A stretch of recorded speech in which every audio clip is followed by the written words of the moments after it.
Good morning. Are you ready for day 2 of Holy Week and our LIBS Tour?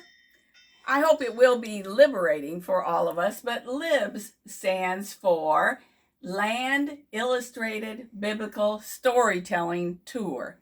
What I'm doing is telling the stories of what happened on Holy Week as you see the pictures of the Holy Land.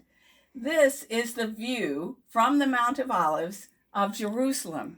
And yesterday we started here, and then Jesus and his disciples and a lot of other people waving palms walked down the Mount of Olives into Jerusalem.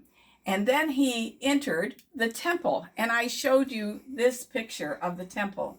Actually, this is from the model city where all the buildings are built to scale of Jerusalem when Jesus would have been there. And you can see that the temple is very dominating in the landscape. And it's a great idea there of knowing what the temple looks like, except that the courtyards are empty. And so to get a better picture of what things would have been like in Jesus' time on today's story, we need a picture of the Wailing Wall. This is the actual wall of this temple that's still left. There's one little section left, and it has become a place of prayer for lots of people. People come there and they put little notes in the niches and they're praying, and they pray out loud. They're all praying at the same time. There's praying and crying and praying and laughing and singing and praying. Lots of commotion. Definitely they do not practice social distancing, at least when we were there. And so that would give you a little idea of what was going on in these courtyards, except this is all prayer.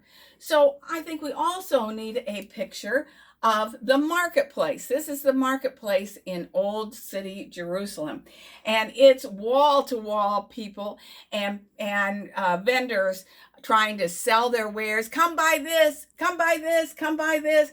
And it's a lot of commotion. So we put these two pictures kind of in those courtyards. We get a little idea of what the temple was like as Jesus walked in to that temple, with people trying to pray and other people trying to sell.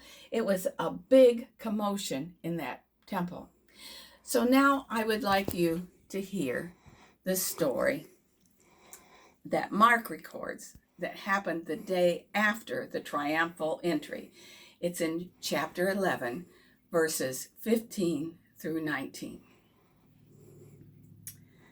Then Jesus and his disciples came to Jerusalem, and Jesus entered the temple and began to drive out those who were selling and those who were buying in the temple. And he overturned the tables of the money changers and the seats of those who sold doves. And he would not allow anyone to carry anything through the temple. And Jesus was teaching and saying, "Is it not written? Is it not written that my house should be a house of prayer? A house of prayer for all the nations. But you have made it into a den of robbers." And when the chief priests and the scribes heard it, they were looking for a way to kill Jesus, for they were afraid of Jesus, because the whole crowd was spellbound by his teaching. And when evening came, Jesus and his disciples went out of the city. The word of God for the people of God. Thanks be to God. I hope you'll tune in tomorrow and see what happens the next day after Jesus caused this big ruckus in the temple. See you tomorrow. Bye.